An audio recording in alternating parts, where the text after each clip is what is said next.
All right, welcome and thank you so much for coming to our course today on Family Educational Rights and Privacy Act, otherwise known as FERPA.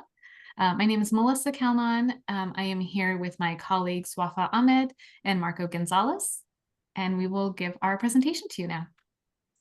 So today our course objectives is a few different things. We're going to start with making sure by the end of today you understand what FERPA is and what does FERPA mean for you as a professor.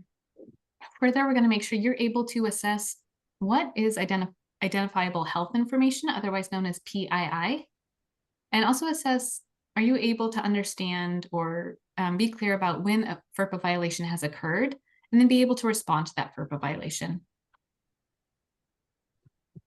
Yeah, and one of the things I wanted to mention about is a brief history in education about the Family Educational Rights and Privacy Act. Around the 1800s, schools and educational institutions started keeping track of students' records and information. And around that time, there were no guidelines in place regarding who could access this student information. And the only thing that the institutions knew is that parents and students didn't have access to this information. And that created a huge problem because if there was anything like grades or miscommunication as far as what was in place, the student or the parent couldn't access it or amend any of that. So this actually began around 1974, and it was started by Senator James Buckley, and the FERPA is actually known as the Buckley Act because he sponsored it, and it was put into act by President Ford on August 21st, 1974. Thank you. What is FERPA? This is a federal law that protects the privacy of student education records, and this is applying to parents of K through 12 students as well as students in post-secondary institutions.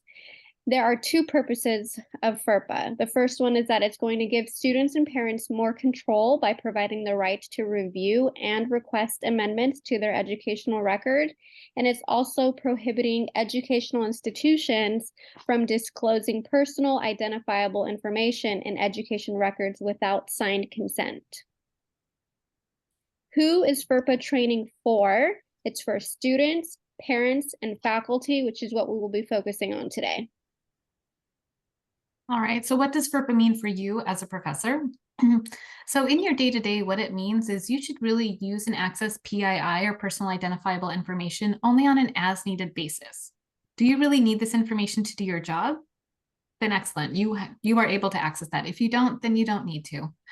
You may not share student rosters or lists outside of your school or department, because again, that's protected information. And you may not release student educational records without express written permission of the student. Now, what are some examples of PII? Let me look at health and information. Health information can pertain to physical or mental health. Does the student have a learning disability that could possibly discriminate against him by an educational institution? Financial information. Could the student's parents and family members not have financial concerns that they feel that might be taken into consideration wrongly by the institution?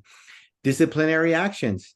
Now, if there's a disciplinary action that the student may have had while they were attending 12th grade or high school, that they don't want the college institution to know about, that could affect them. These is information that the student can protect. Thank you. When is disclosure of PII permissible without the student consent? And again, the student consent is going to be really particular to post-secondary institutions.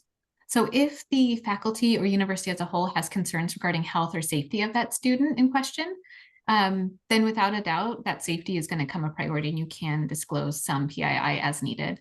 If there's underage substance or alcohol use concerns or violations, and then sometimes there is some spaces in FERPA where you can disclose information to parents, even though it's a post-secondary institution, if the student is still claimed as a dependent. And that's something to really look to your institution for particular details regarding that.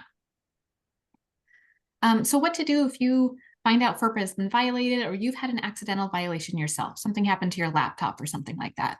The first place that you're going to want to go is to report to your the designated department in your institution. That's usually the Office of the Registrar. And so here's the contact information for our Office of the Registrar.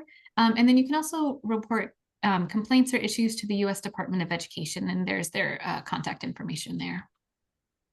Let's go over a scenario of how FERPA applies. So you are speaking with another professor at the medical school about upcoming match day this week. They share plans to post a student roster in the student comments for the medical program that lists where every student has matched. Is this a FERPA violation? What would you do in this situation? So you should ask your peer if the students have consented to the roster posting, and report the concern to identified university department and make the complaint to the U.S. Department of Education if there was no consent. All right, so now we're going to take a little time to test your knowledge and see where you're at with regard to all this information we provided today. So if you could just open up a separate web browser and enter in this web address, pollev.com/melissacalnon823. And there are just a couple of poll questions there for you to answer. So the first one is true or false: records that an educator keeps for their own personal use and are used for their eyes only, like classroom notes, are not subject to FERPA. And that second question is true or false: is it acceptable to disclose PI in an emergency when it's necessary to protect the health and safety of students? So for the first answer, it is true. Records that an educator can keep for their own personal record, something that helps them jog their memory, like classroom notes, are not subject to FERPA. And the second question, also true. It is acceptable to disclose PII in an emergency when it is necessary to protect the health and safety of our students. Now, some major takeaways that we wanted to talk about is, FERPA is a federal law that protects the privacy of students' education records. For a professor, this means to use and access personal identifiable information on an access need basis only, and may not release any information without written consent.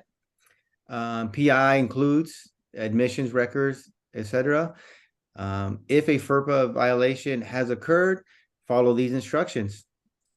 And lastly, these are our references. Thank you very much for joining us. Thank you. Thank you.